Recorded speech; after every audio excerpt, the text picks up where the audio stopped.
Assalamualaikum warahmatullahi wabarakatuh.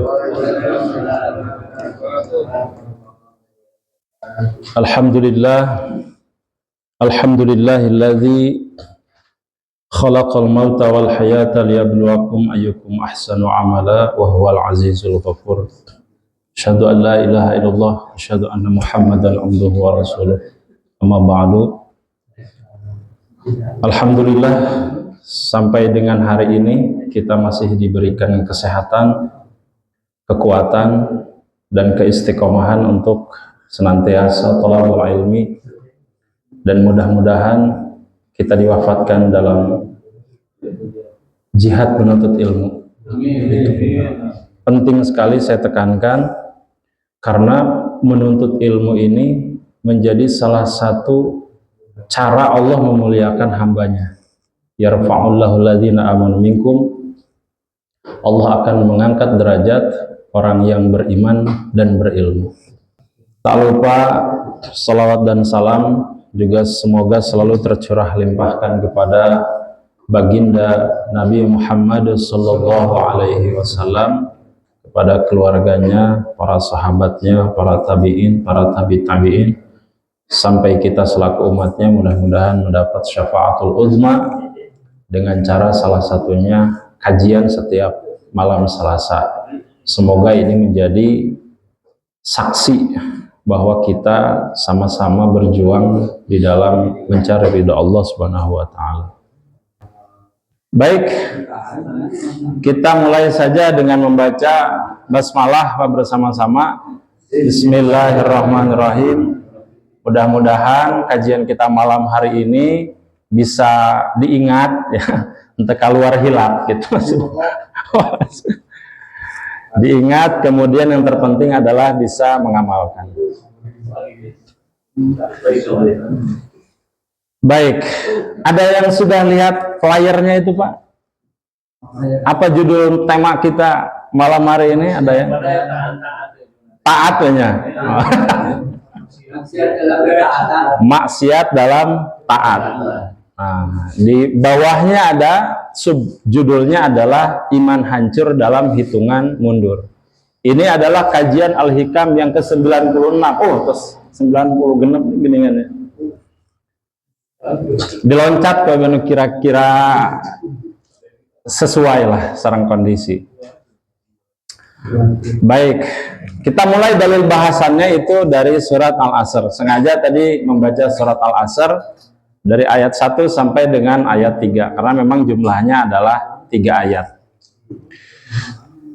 Bahasan pertama di dalam Al-Quran itu Pak banyak ya, terutama di surat Makkiyah.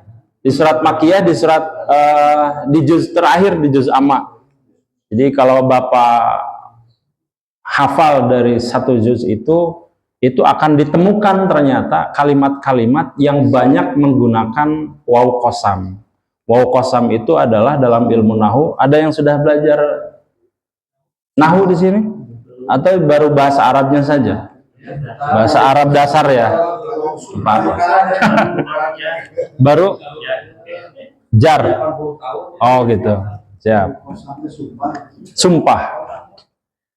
Waw qasam itu disebut dengan waw sumpah. Dalam ilmu nahu, sumpah itu hurufnya ada ta, wa, ba, atau bitawa, batawa, bitawa. Ba, ta dengan wa. Allahi, billahi dengan wallahi. Nah, di sini di wal asri ini dijelaskan diawali dari huruf waw. Wow ya, wow, wow, wow. Apa no belajar tahsin teh apa di mana letak huruf makhraj huruf waw, yaitu ada di bibir ya. Jadi ada 3 makhraj huruf yang ada di bibir, yaitu waw, mim dengan ba. Bagaimana dengan huruf pa? Qul ya ayyuhal kafirun. Kafirun. Laras apa henteu eta? Kafirun. Posisi fa itu bukan bukan bibir depan ya, tetapi gigi atas, ujung gigi atas bertemu dengan bibir bagian dalam, bibir bawah bagian dalam. Fa. Qul ya ayyuhal kafirun. Kafirun, bukan kafirun. Itu ya. Jadi waw itu posisinya ada di bibir. Wal asri. Jadi waw di sini bermakna sumpah. Yang uniknya qasam di sini itu berbicara tentang waktu, Pak. Jadi waktu, wal asri ini berbicara tentang waktu, demi waktu. Jadi kalau Allah sudah bersumpah semacam ini, Pak, berarti menunjukkan bahwa yang dibahas ini adalah sesuatu yang pasti atau akan terjadi. Pasti terjadi. Gitu. Innal insana lafi khusrin. Di dalam ilmu nahwu, Pak, ini menariknya di sini ada dua kalimat atau huruf taukid. Saya tulis ya, Pak ya, biar jelas. Wal asri. In ke bawah aja ya. Wal asri, kemudian innal insana lafi khusr. Perhatikan di sini, Pak. Ini ya. Perhatikan yang saya lingkari. Wal asri dimulai dengan sumpah. Dalam ilmu nahwu, setelah sumpah ini, Pak, ini disebut dengan al-muqsam alaih.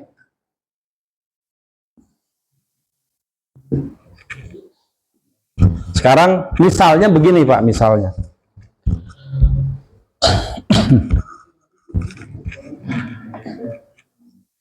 Saya bersumpah bahwa kamu tidak akan sukses kecuali ridho saya. Kalimat ini perhatikan. Saya bersumpah. Siapa yang bersumpah?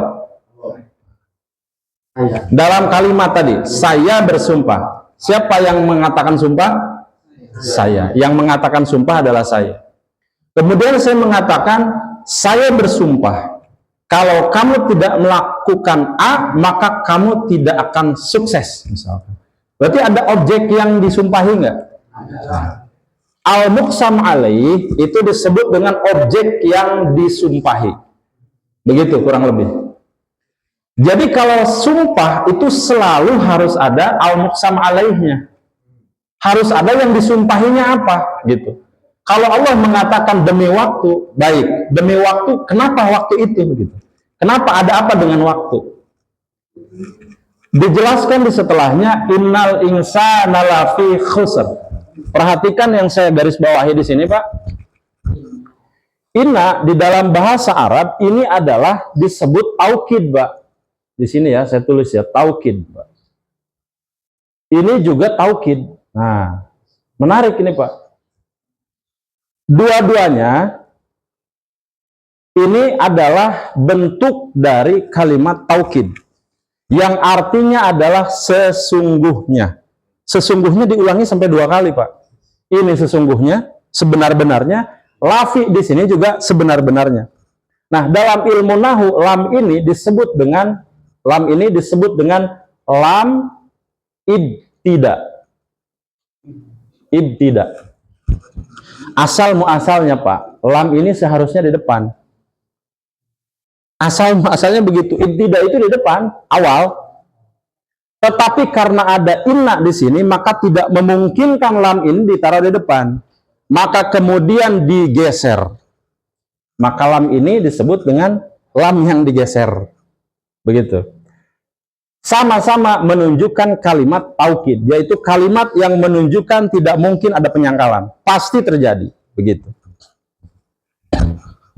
Sampai sini bisa dipahami, Pak? Setelahnya ada al-insan. Inna itu artinya sesungguhnya. Pak, kalau seperti ini saya tulis, ini kan nggak ada harokat, ya. Bisa nggak saya baca ana? Bisa. Bisa. Bisa aja ya. Atau ungu gitu. Atau ani, ini bisa ya. Tapi kenapa menjadi ina? Karena hafal. Karena hafal. Baik, kalau dalam ilmu nahu, karena ada wal asri. Karena di awalnya sudah sumpah. Kalau sumpah itu berarti di depannya nggak boleh ana, harus inna. Begitu Pak, itu kaidahnya begitu. Maka ini kalau gundul seperti ini, dibacanya apa? Bisa ana, bisa ani, bisa imu, bisa anu, apapun bisa. Tetapi apa yang menyebabkan dia menjadi inna? Karena diawali dari wal asri tadi. Ada waw qasam di situ yang menyebutkan bahwa itu sumpah. Kalau sumpah mesti tidak boleh tidak dibaca inna. Gitu. Kemudian berikutnya al-insan. Al-insan ini menariknya Pak. Insan itu berarti manusia. Tetapi ditambahkan huruf alif lam. Ini pernah saya sampaikan. Alif lam di dalam ilmu nahu bermakna bisa jadi orang yang sudah diketahui. Al-Mukarram, Bapak Juhri, ST. Al-alnya di situ sudah diketahui. Al-Mukarram, orang yang dimuliakan atau orang yang mulia, disebutkan Pak Juhri. Kalau cuma Al-Mukarram, Al-Mukarram sah. Kan begitu. Yang mulia siapa gitu. Kalau sudah ditambahkan alif lam, berarti bisa bermakna khusus. Cuman pertanyaan kan manusia khusus yang mana yang dimaksud? Padahal diawali dari sumpah tadi. Masuk ke manusia berarti objek yang disumpahinya apa? Manusia. Sampai sini ya Pak, bisa dipahami ya. Jadi al-insan itu diawali oleh huruf alif lam yang bermakna sudah diketahui. Atau Pak, alif lam di situ menunjukkan sebetulnya banyak. Dalam ilmu nahu bisakah seperti ini? Innal insana ditambahkan menjadi inna kulla insani. Inna kulla insani. Bisa nggak? Kulla itu semua. Bahwa sesungguhnya semua manusia. Bisa nggak seperti itu? Bisa kalau kalimat di depannya masuk. Coba sekarang kita artikan. Inna sesungguhnya. Al-insan manusia. Lafi khusrin. Berada dalam kerugian. Kita tambahkan kula coba ya. Sesungguhnya setiap manusia berada di dalam kerugian. Masuk akal nih? Setiap manusia. Masuk? Berarti asal katanya seperti itu. Jadi al di situ bermakna semua manusia berarti berada di dalam kerugian. Apa yang menjadi tanda inna denganlah sama-sama taukid? Artinya betul-betul manusianya yang berada di dalam kerugian. Jadi objek sumpah ini Pak, ini menandakan bahwa seolah-olah Allah tuh mau bilang begini. Kalaupun saya katakan kalian berada dalam kerugian, kebanyakan dari kalian tidak percaya. Begitu Pak. Ternyata maknanya begitu. Meskipun saya mengatakan demi masa, demi waktu yang diberikan oleh Allah kepada setiap manusia itu sama-sama 24 jam. Tetapi masalahnya ada yang banyak beramal soleh, ada juga yang tidak. Ada yang bisa memanfaatkan waktu dengan sebaik mungkin, ada juga yang lalai. Maka kemudian Allah mengatakan innal insana lafi khusrin. Kenapa saya tambahkan dua kalimat taukid di sini? Karena kalian tidak percaya. Begitu Pak. Maka ini berkaitan dengan iman. Kebanyakan manusia ternyata tidak percaya. Maka Allah tahu, karena Allah yang menciptakan, tahu betul terhadap kita. Allah menambahkan dua kalimat taukid di dalam satu kalimat yang menunjukkan kalaupun saya mengatakan ini kerugian buat kalian, kebanyakan dari kalian tidak percaya. Maka kemudian di ayat berikutnya, illal ladzina amanu wa amilus solihati wa tawassaw bil haqqi wa tawassaw bis sabr. Ini berarti kecuali manusia yang rugi tadi, kecuali siapa? Pertama adalah yang beriman. Kemudian apalagi yang kedua? Amal soleh. Kemudian saling menasehati dalam kebaikan dan kesabaran. Yang ketiga, Pak, amanu. Ini ya, perhatikan Pak, amanu disandingkan dengan wa'amilu solihati, kemudian watawa saubi hak dan watawa saubi sober. Ini Pak, perhatikan ya. Di dalam ayat ketiga, ternyata iman itu menggunakan namanya wawunya waw atof. Waw atof itu pernah saya sampaikan Pak, dalam ilmu nahu waw atof itu punya kedudukan yang sama, dan. Artinya dan, tetapi kedudukannya sama. Amanu, orang yang beriman. Tadi kecuali orang beriman. Dan pakainya Pak. Dan mengerjakan amal soleh. Artinya kalau ada yang tidak dikerjakan, tidak sah. Tidak bisa kita mengatakan orang cukup beriman kemudian tanpa melakukan amal soleh lantas masuk surga. Nggak bisa. Islam KTP. Islam KTP Pak. Dabi mah Muslim sami. Tapi ke sholat nggak bisa. Wa amilu solihati. Kalau kita menyatakan diri kita beriman, wa amilu solihati, kerjakan amal baiknya. Jadi jangan terbuai dengan kata-kata orang muslimah udah pasti masuk surga. Sebentar dulu. Pemahaman itu sebentar, jangan ditelan mentah-mentah Pak. Kalau untuk seperti itu, jika atau apabila kita mau mengkampanyekan ke non-muslim, itu cocok Pak. Tapi kalau orang yang sudah menyatakan diri Islam, sudah berislam, sebentar dulu. Wa amilus solihati, mana amal baiknya? Enggak bisa cuma mengatakan asyhadu alla ilaha illallah wa asyhadu anna Muhammad Rasulullah. Udah, sholat enggak? Atau setahun sekali. Enggak bisa. Begitu ya Pak. Yang keduanya apa? Wa tawassaw bil haq Pak. Ya seperti ini wa tawassaw bil haq. Dalam rangka saling menasehati. Sebetulnya ini bukan menasehati bapak-bapak sebetulnya kan. Menasehati diri saya sendiri Pak. Wa tawassaw bil haq, saling menasehati di dalam kebaikan, wa tawassaw bis sabr, dan menasehati dalam kesabaran. Artinya waw atof di sini menandakan tidak akan pernah sempurna iman kita apabila tidak mengerjakan amal soleh atau tidak saling menasehati di dalam kebaikan. Yang juga tidak sabar. Begitu Pak ya. Sampai sini bisa dipahami Pak?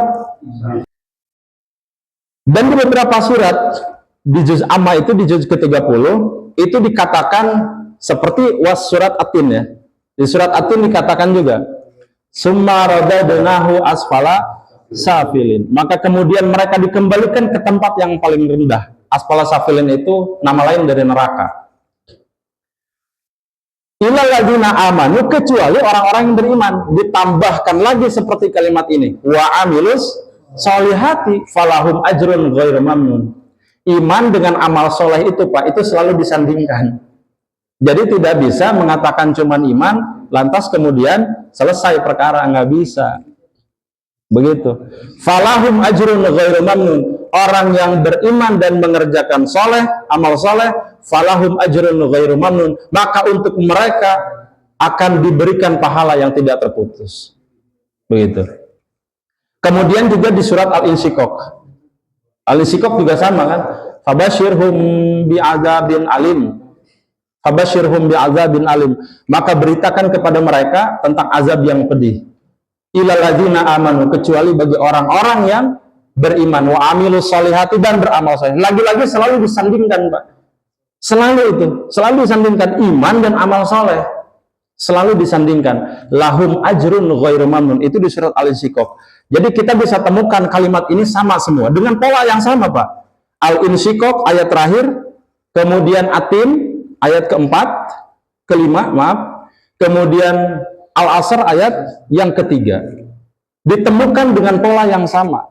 Ilalladzina amanu wa amilus sholihati. Berarti ini fix, Pak. Pola ini berarti betul.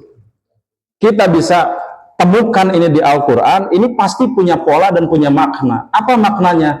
Tidak bisa kita menyatakan cuman beriman lantas kemudian selesai perkara.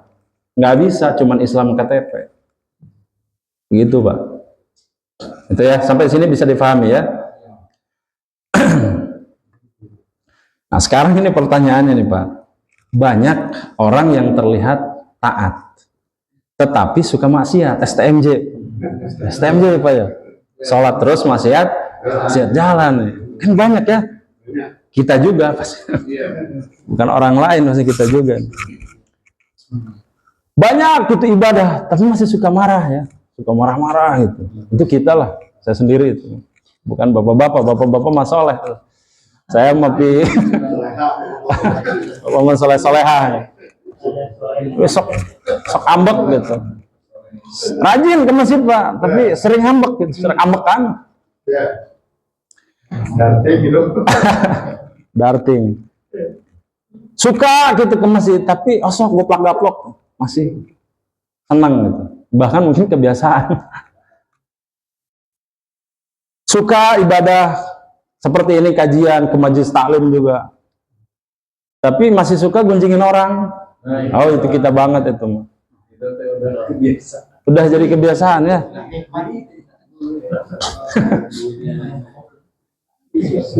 Dan memang kenikmatan menggunjing orang lain itu karena ada lawan, Pak. Tidak mungkin kita ngobrol dengan tembok kan? Pasti. Jadi memang yang paling nikmat itu adalah ada temannya, gitu.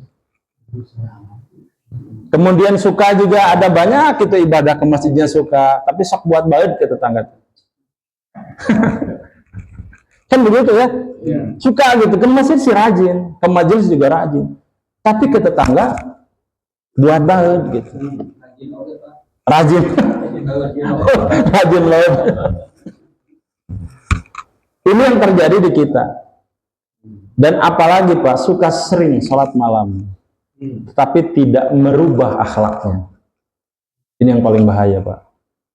Sholat malam baik, tetapi tidak merubah akhlaknya. Oh, ini rugi. Bahkan kemudian sabda Nabi Sallallahu Alaihi Wasallam di riwayat Bukhari dan Muslim dikatakan, tidak sempurna atau tidak dianggap iman seseorang sampai ia mencintai saudaranya. Tuh. Berarti iman saja itu belum cukup, tidak sempurna. Kalau tidak sempurna kan sesuatunya masih goyang nih Pak, masih sebelah nih. Imannya oke, baik, tetapi itu tidak cukup sampai dia mencintai saudaranya lebih dari dirinya sendiri. Itu kata Nabi. Kemudian sabda yang lain adalah yang kemarin di khutbah Idul Adha juga saya sebutkan. Wa man kana yu'minu billah, kemudian wal yaumil akhir fal yukrim jarahu. Kalau kita mengatakan diri kita beriman kepada Allah dan hari akhir, maka muliakan tetanggamu. Tetangga itu disebut Pak, tidak akan sempurna. Kalau tidak sempurna gimana? Kita ibadah tetapi tidak lengkap. Tidak lengkap Pak. Tidak sempurna itu kan tidak lengkap. Berarti ibadah kita rajin nih Pak. Sholat waktu berjamaah terus, ya, sholat setiap waktu berjamaah terus. Malamnya kita bangun sholat tahajud, sedekah setiap pagi. Tapi ke tetangga jahat, atau paling tidak ayak keles we gitu ya. Ayak keles ya, keles. Keles. Suka ada gitu. Bahkan mudah gitu sama tetangga, mudah masalah gitu. Nabi yang mengatakan Pak, Sanas Nuruddin, Nabi yang mengatakan fal yukrim jarahu, tidak sempurna imanmu sampai keluargamu merasa tenang ada dirimu. Mantak ayah lah. Tapi pernah dibahas itu. Ayah tetangga, no, alhamdulillah orang tak ayah. Alhamdulillah saya ayah aman, aman.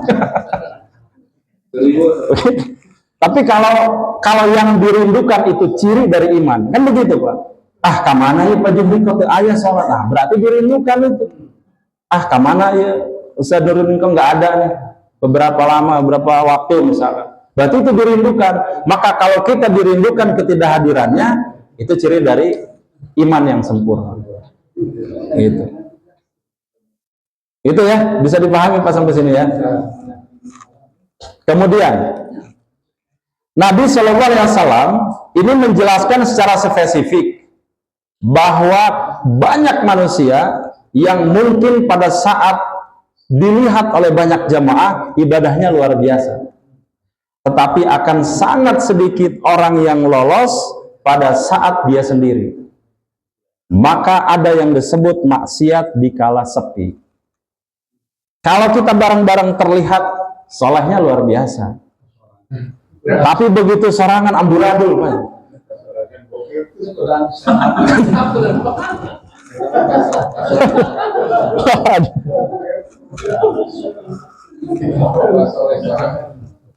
Curahan hati itu Mas.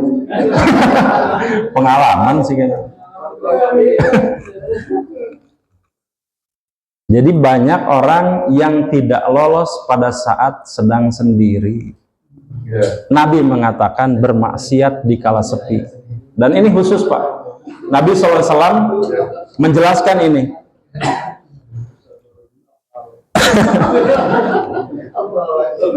Jadi Al-Hikam bisa menerawang gitu, ke hati orang.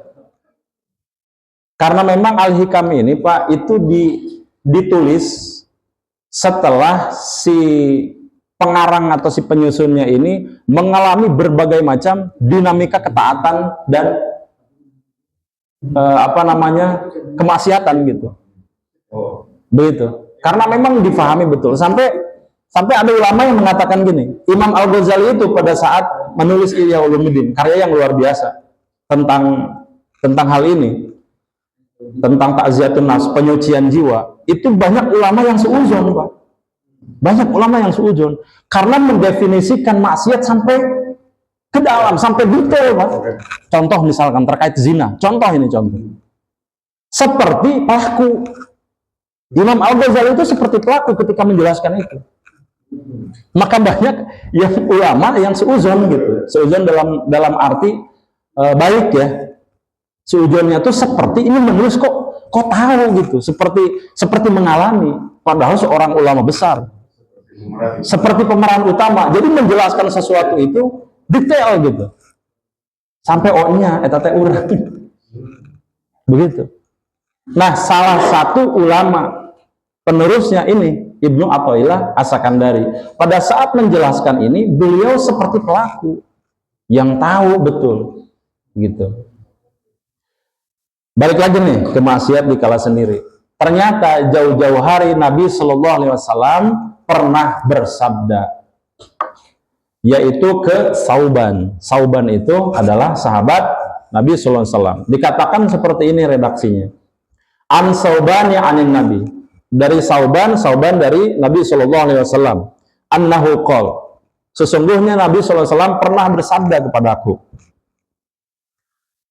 A'lamanna aqwaman min ummati ya'tuna yaumal qiyamah bihasanatin amsali jibali tihamata bidon fayaj'aluhallahu azza wa jal haba'an mansura. Qala Sauban ya Rasulullah sifhum lana jallihim lana alla takuna minhum wa nahnu la na'lamu. Qala ama innahum ihwanukum wa min jildatikum wa ya'khuduna minal laili kama ta'khuduna walakinnahum aqwam idza khalau bimaharimillahi intahakuha.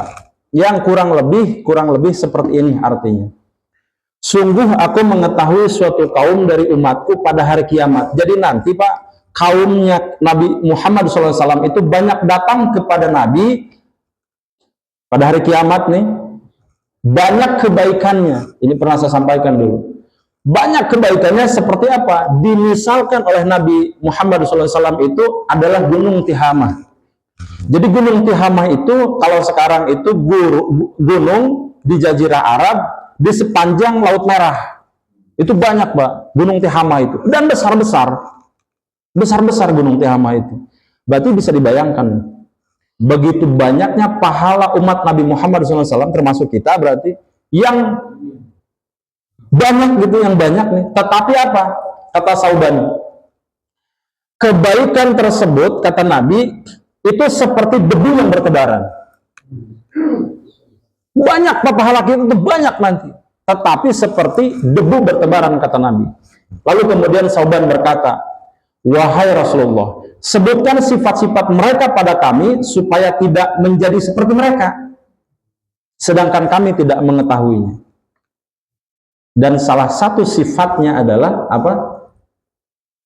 Pada saat dia bersama dengan jamaahnya, dia terlihat soleh luar biasa. Tetapi pada saat dia sendiri, buka sesuatu yang tidak layak. Atau paling mudah, Pak, di sosmed itu sudah, di HP kita itu kan berbagai macam yang bisa kita lihat. Bahkan termasuk melihat sesuatu lah yang aneh-aneh gitu. Itu jadi masalah. Sigana Bapak pelaku ya sini. Ini kan sebetulnya tidak kita sadari atau kita sadari, tetapi karena kebiasaan. Nanti saya sebutkan, Pak. Kita lanjut saja dulu ya. Berarti makna hadis ini oleh para ulama ada 3, Pak. Yang pertama adalah dimaknai orang yang melakukan maksiat di dalam sepi itu berarti dikatakan orang munafik. Hati-hati, Pak. Nauzubillah ini, Pak. Dan kita ini, aduh, bener. Kayak seperti ditampar kita ini sebetulnya. Yang pertama adalah dikatakan menjadi orang munafik, Pak. Dan munafik itu tersendiri di neraka, Pak. Paling bawah sih enggak lah. Tapi sedang lah, Pak. Neraka sedang lah. Di level yang masih panasnya mungkin sekian derajat. Tapi menghanguskan tetap. Kemudian yang kedua apa, Pak? Bermaksiat tatkala sendiri atau dengan berjamaah. Contoh, ini paling contoh yang sering saya gambarkan. Kita sedang sholat jamaah. Ya. Kita sedang sholat berjamaah. Kita menganggap diri lebih baik dari imam. Nah ini. Yang belajar tahsin itu sering saya sebutkan. Apa manfaat dari sholat berjamaah? Salah satunya adalah pada saat kita sholat berjamaah, bacaan yang nantinya di sisi kita kurang akan dilengkapi oleh jamaah lain yang lebih baik. Itu makna faedah dari sholat berjamaah. Kalau kita sendiri, waduh, Pak, tidak ada yang menanggung itu. Kita tahu kita bacaannya juga begini gitu, tidak fasihat, belajarnya juga ala kadar. Tetapi kalau kita ke masjid, berbagai macam orang yang mungkin pernah belajar lebih, maka kemudian itu yang akan menyempurnakan ibadah kita. Maka kenapa ajaran agama menganjurkan kita untuk senantiasa berjamaah? Itu faedahnya, Pak. Nah, kalau pada saat kita sedang berjamaah, makmum itu tidak boleh merasa lebih baik dari imam. Nah, imam baca anak kieu. Kudu nama orang ya. Nah, orang harus belajar ya. Mantap yang ngaji tahsin sama saya itu betul-betul ditekankan itu. Kita belajar tahsin itu bukan untuk mencari kesalahan orang lain, tetapi untuk menyempurnakan ibadah yang lain. Itu harus difahami betul, Pak. Sehingga nanti al-hikamnya dipakai. Nih al-hikamnya dipakai nih. Pada saat kita lebih baik, kita belajar terus-menerus, tidak menjadikan kita sombong, tetapi menjadi penyempurna ibadah orang lain. Kan itu luar biasa, Pak. Gitu ya, luar biasa itu. Jadi harus dijadikan catatan betul ya. Kemudian yang ketiga apa? Menghalalkan dosa atau menganggap remeh dosa. Nah, itu, Pak. Jadi 3 makna hadis tadi adalah itu. Kita itu seringkali meremehkan dosa, Pak. Dah imal. Kia iyalah. Kia wungkul, tah. saeutik, ternyata lama-lama jadi bukit. Nanti dijelaskan lebih lanjut, Pak. Nah, akhirnya kieu misalkan, Pak. Maksiat yang sembunyi-sembunyi itu ternyata lebih bahaya, Pak. Kenapa? Iya. Maksiat yang sembunyi-sembunyi itu jauh lebih berbahaya dibandingkan yang terlihat. Kenapa seperti itu? Karena yang sembunyi itu bisa jadi lebih besar dosanya. Punten pisan. Zina.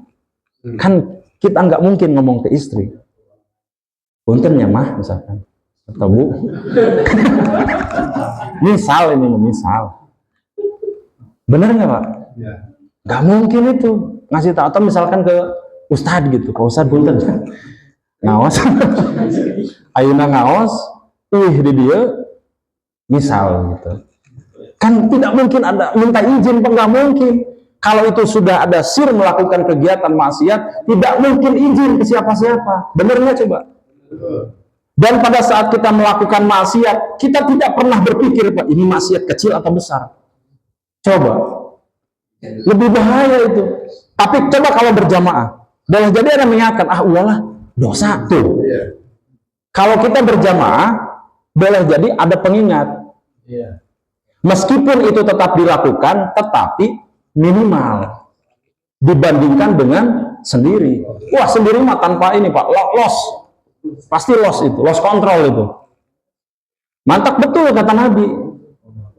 Tapi kata ulama ada begini, Pak. Ini disebutkan oleh Syekh Muhammad Al-Mukhtar Ash-Shintiki di dalam kitab namanya Syarh Zad Al-Mustaqni. Ini nomor 332, nomor halamannya. Dikatakan seperti ini. Ini ada beberapa tipe orang memang. Ada dia yang melakukan amal soleh, kemudian melakukan maksiat. Tahu dia bahwa itu maksiat, tapi tetap dilakukan. Jadi syahwatnya itu lebih besar daripada maksiatnya. Orang seperti ini itu masih diampuni, Pak. Masih diampuni. Tahu bahwa ini maksiat, meyakini bahwa ini maksiat, tetap dilakukan. Karena maaf, syahwatnya terlalu besar misalnya. Mengakui.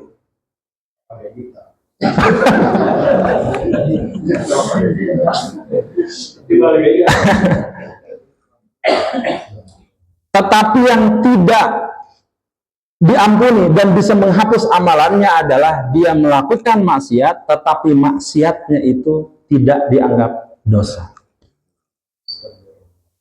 Itu yang bermasalah, dan itu bisa menghapus amal. Itu bisa menghapus amal. Jadi sekecil apapun maksiat yang kita lakukan, kita harus mengazamkan ke hati atau diri kita sendiri bahwa ini maksiat, ini nggak boleh. Sebetulnya harus tetap seperti itu. Kalau itu tidak diazam bahwa itu tidak boleh, maka bisa hilang pahala kita. Ini pernah saya sampaikan dulu ya. Bisa hilang. Maka hati-hati di dosa ketika sepi ini. Dan ini yang sering kita lakukan, Pak. Sering.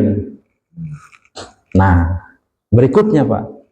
Kenapa iman seseorang ada naik turun? Sholat anggar sholat, kajian anggar kajian, tapi nahanya sok naik turun. Kenapa coba? Nah, jawabannya, Pak, ada taat, ada maksiat. Cuman itu kan yang biasa dibahaskan. Yang ketiganya namanya lago. Lago, Pak. Wamal lago, amal lago. Lago itu adalah sia-sia, mengerjakan sesuatu yang sia-sia, tidak berdosa, tidak juga berbuah pahala, tetapi sia-sia. Contoh, ini contoh saya, contoh. Lihat bola. Ini bukan nggak boleh nih, Pak ya. Ini tidak ada statement nih. Jangan salah paham nih, jangan salah paham. Jadi misal begini, lago itu adalah sesuatu yang tidak berfaedah, intinya begitu. Yang tidak berfaedah, apa saja yang tidak berfaedah. Misal main catur, main apa? Gapleh makom. Berarti tidak berfaedah ini hukumnya tengah-tengah. Masih tengah-tengah nih, Pak. Kapan itu menjadi haram? Pada saat dia melalaikan. Nah, begitu. Pada saat dia melalaikan, jatuhlah keharaman. Tetapi kalau tidak sampai melalaikan, maka tidak haram. Melalaikan kewajiban. Contoh, main bola setengah 7. Hukumnya harus tetap disampaikan nih Pak. Ya. Main bola setengah 7. Maghrib nih, habis maghrib. Ya kan? Ada waktu isya, kelewat kan tuh? Kelewat tuh Pak. Persib misalkan begitu ya. Seru nih, seru. Akhirnya Allahu Akbar, pautang nih.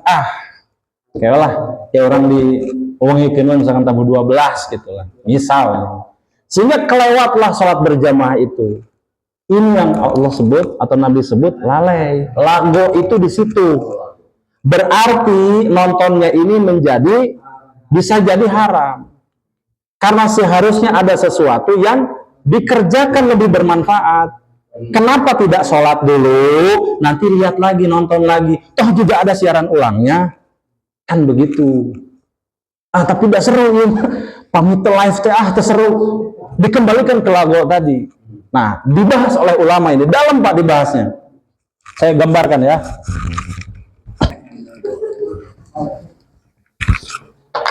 Nih Pak. Saya tulis ya. Yang biasa kita tahu adalah taat. Kemudian lawan dari taat apa Pak? Maksiat. Di tengah-tengah ini Pak ada yang disebut dengan lago. Nah, atau ginilah. Nah ini ya. Lago. Maksiat. Ini taat. Ya.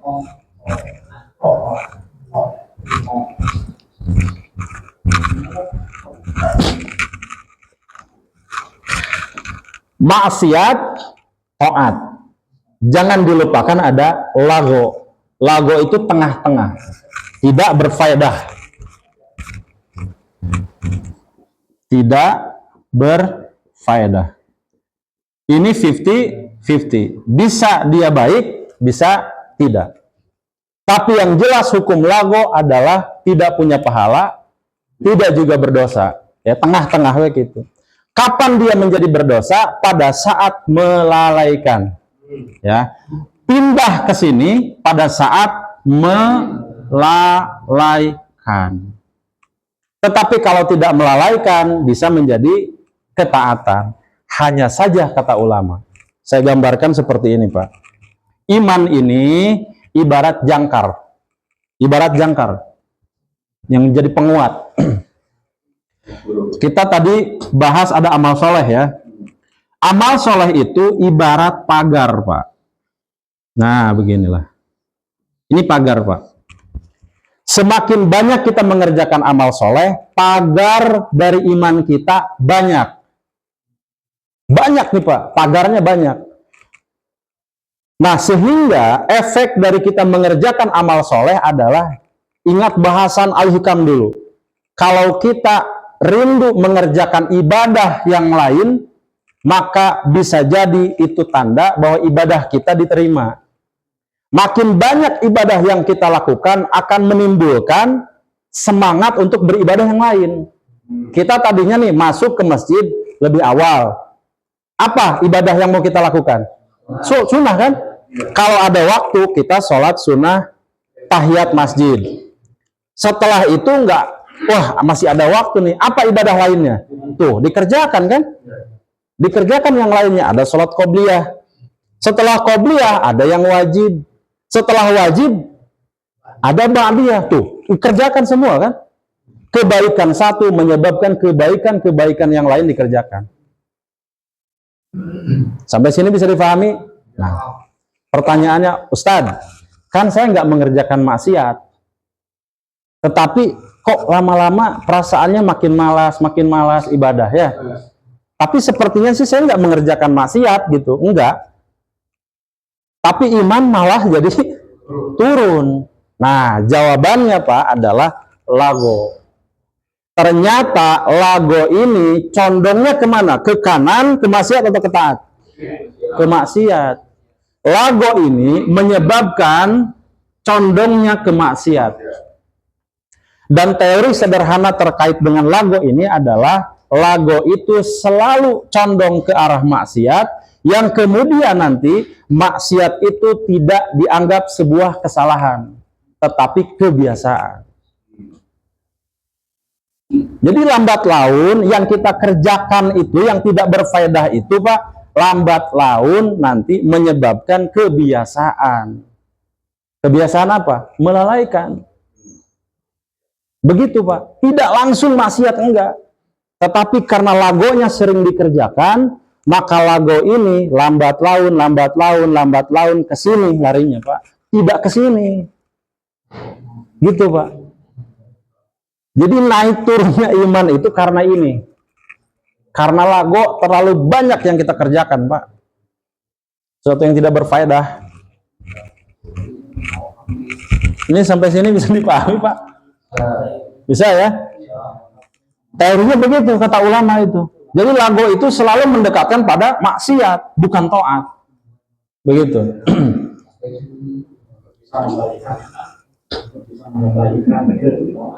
Nah, untuk bisa mengembalikan ke taat adalah kembali pagarnya diperbanyak. Pagar itu tadi apa? Amal soleh. Maka ada hadis Nabi yang mengatakan bahwa ketika kita berdosa atau melakukan sebuah kesalahan, perbanyak lagi amal soleh. Itu Pak. Itu maknanya. Supaya apa? Pagarnya itu supaya tidak hilang. Satu lago yang kita kerjakan akan memupus satu pagar. Bayangkan Pak. Ini yang makna di player itu. Nih, satu lago kita kerjakan. Mendekati kemaksiat kan? Ini satu persatu akan hilang Pak.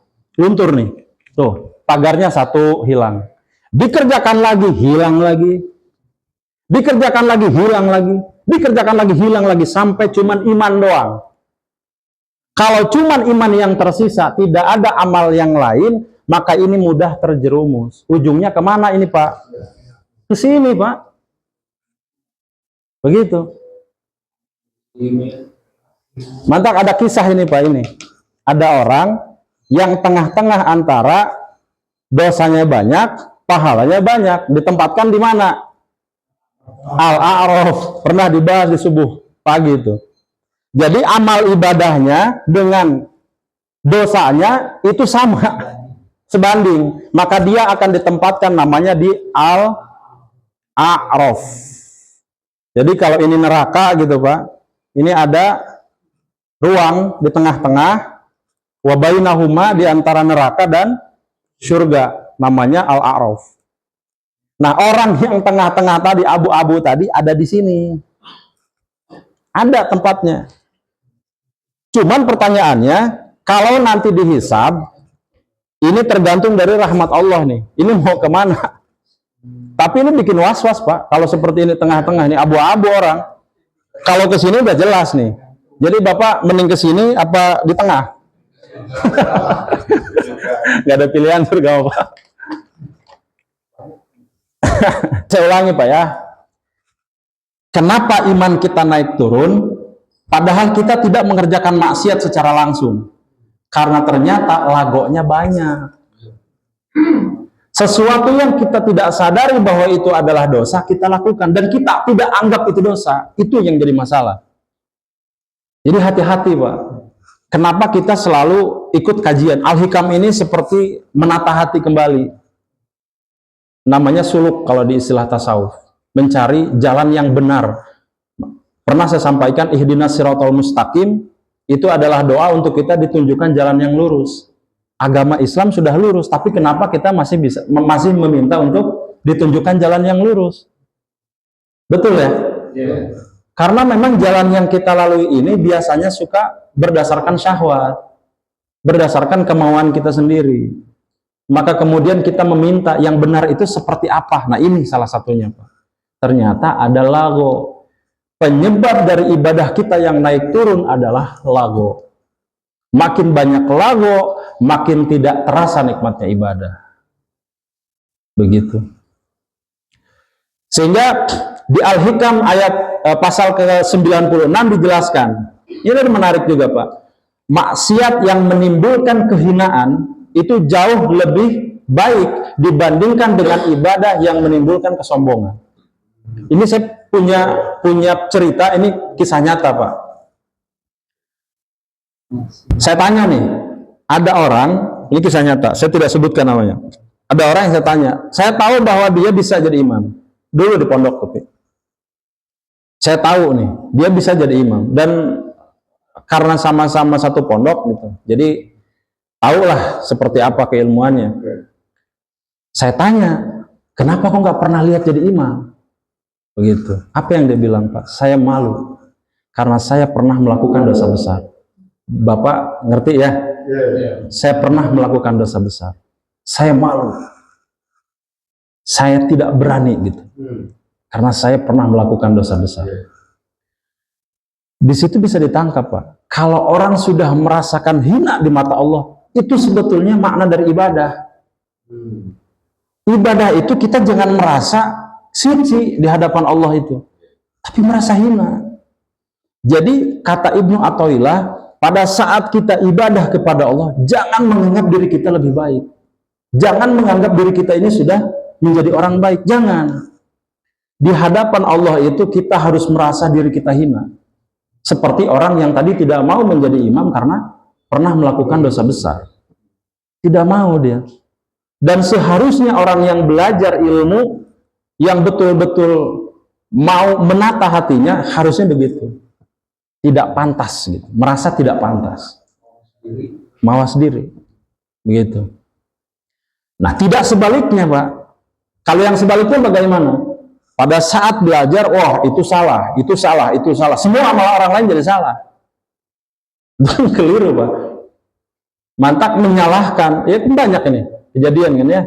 Jadi setelah belajar itu bukan mawas diri, bukan kemudian banyak mengkoreksi diri sendiri, tapi banyak mengkoreksi orang lain.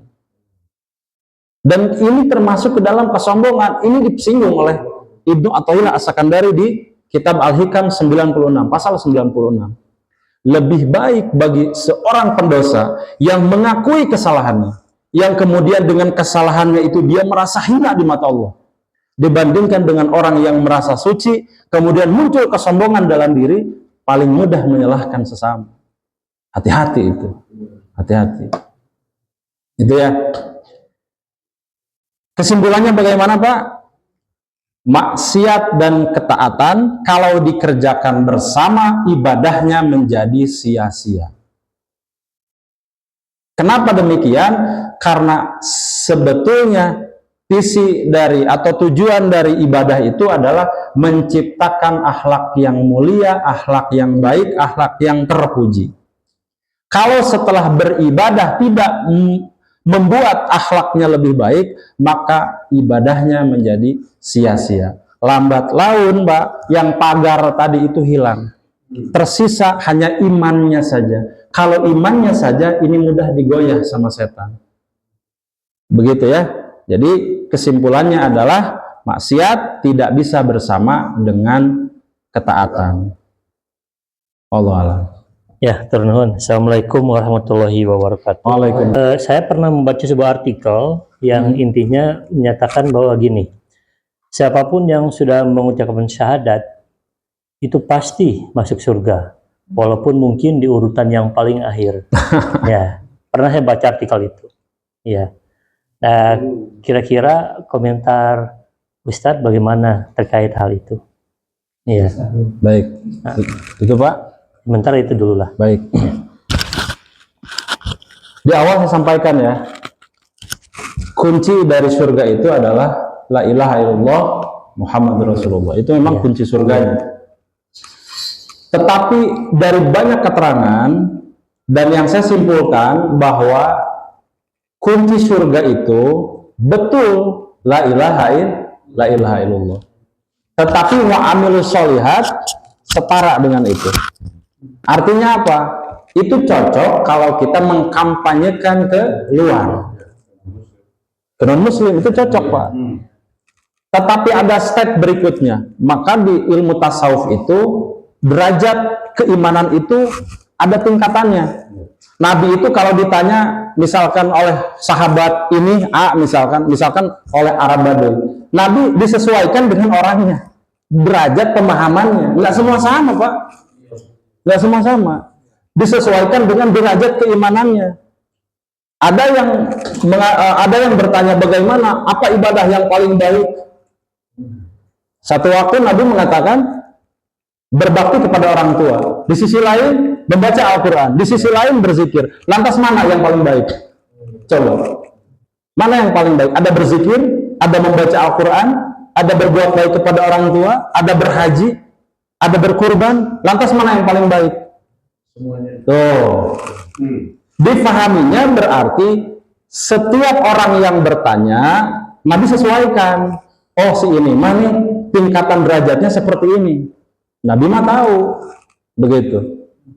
Maka kemudian di sini kita bisa simpulkan, kalau pernyataan seperti itu untuk level iman paling bawah, yang belum mengenal Islam, udah masuk aja dulu. Kunci dari surga itu asyhadu alla ilaha illallah wa asyhadu anna muhammadar rasulullah. Kita mah sudah lewat itu, Pak. Kita sudah lewat masa itu. Bahkan sampai ujung nih, mau ujung sudah mau sakaratul maut nih, Pak. Maka iman kita harus naik lagi. Yaitu apa? Apa makna dari asyhadu alla ilaha illallah wa asyhadu anna muhammadar rasulullah itu? Ternyata wa amilus shalihat. Kenapa harus wa amilus shalihat, mengerjakan amal baik? Supaya pagarnya banyak. Kalau pagarnya banyak, nanti tidak mudah godaan setan, tidak mudah mengerjakan kemaksiatan. Itu maksudnya. Berarti level berikutnya adalah kita mengerjakan amal baik, bukan hanya sebatas syahadat saja. Wallahu alam begitu, Pak. Kurang lebih. Assalamualaikum warahmatullahi wabarakatuh. Waalaikumsalam. Pak Ustadz, saya mah yang ringan-ringan saja. Ini pertanyaannya terkait diri saya sendiri ya, ataupun mungkin teman-teman juga sama.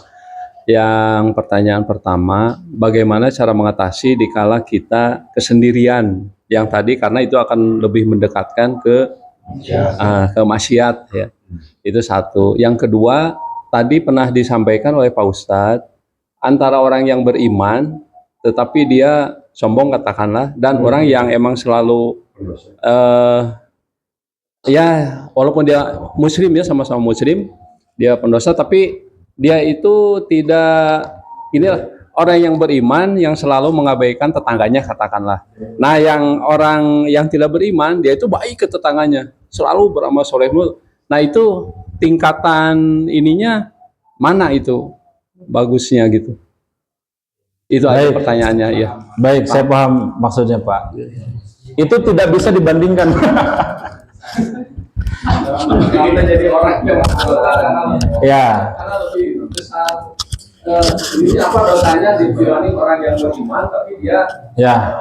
Perbandingannya itu keliru.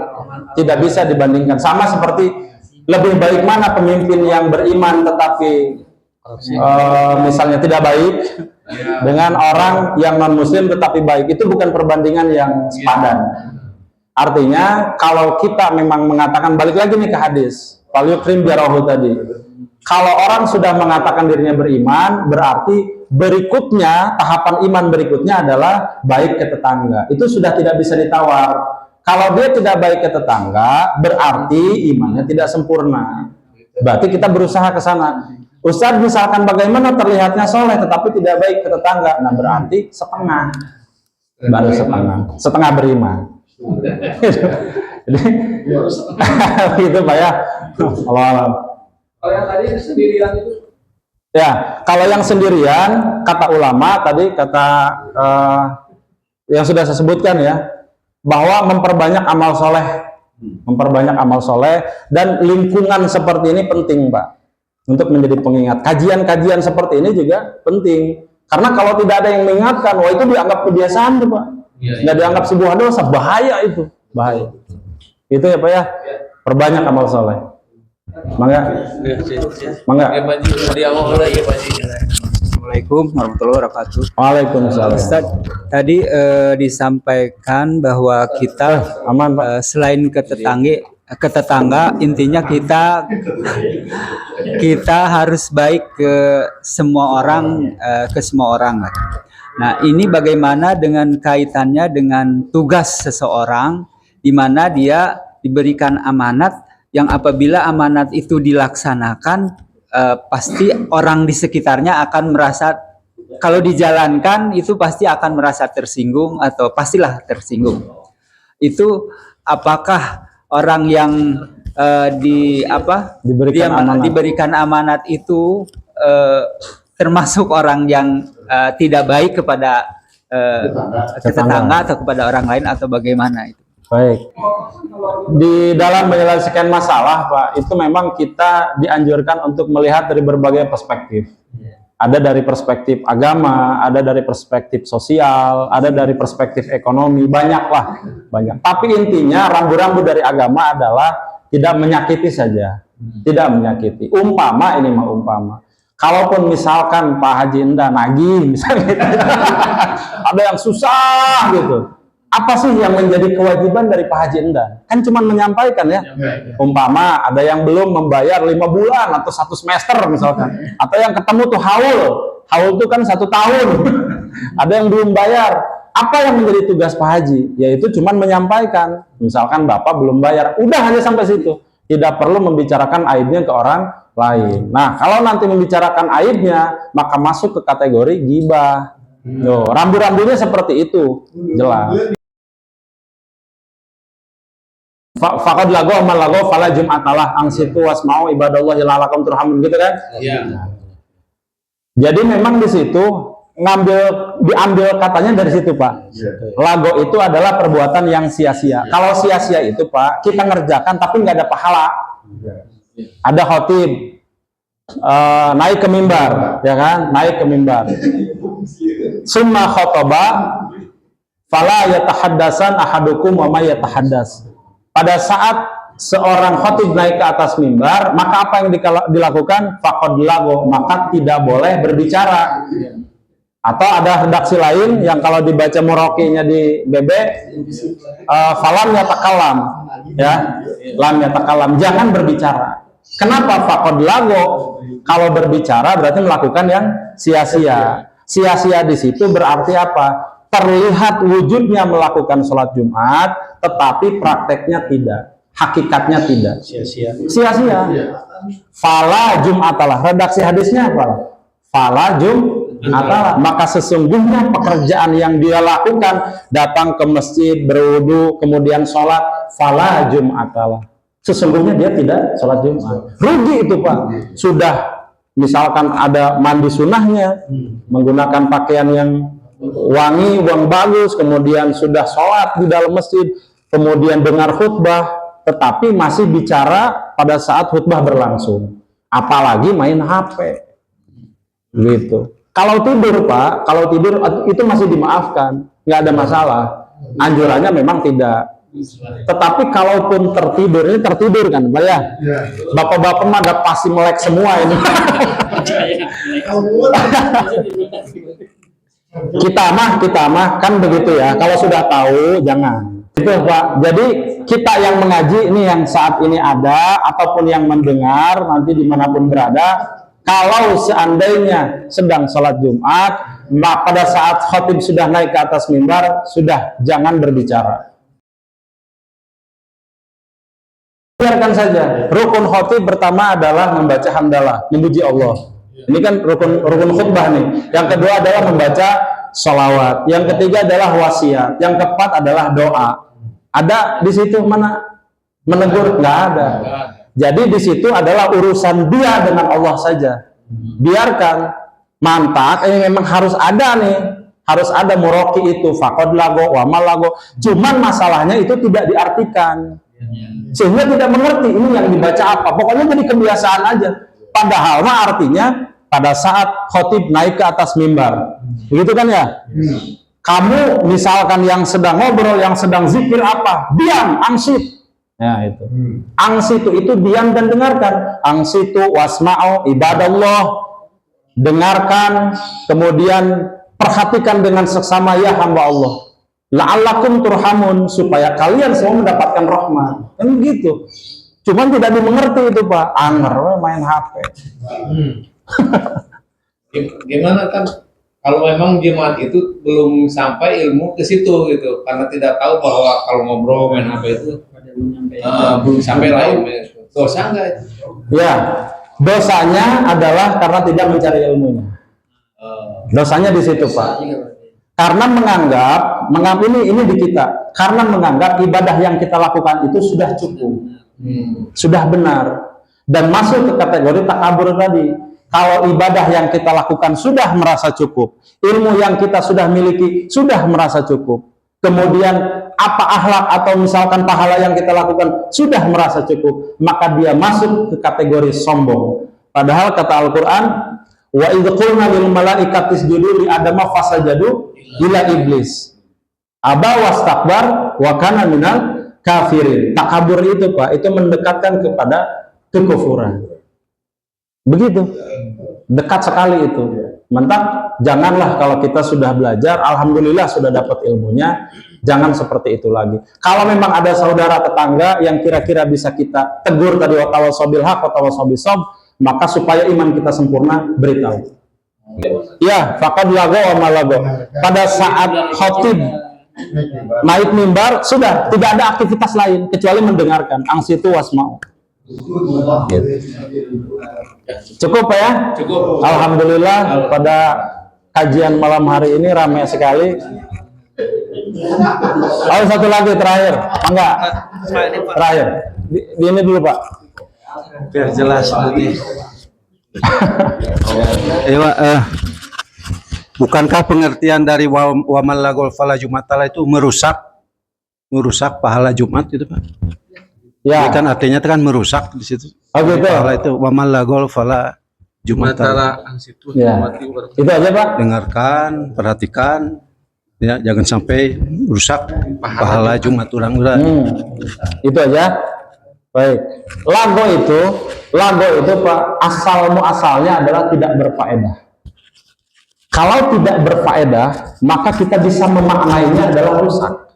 Sama saja. Rusaknya amal berarti ada nggak amalnya? Nggak ada.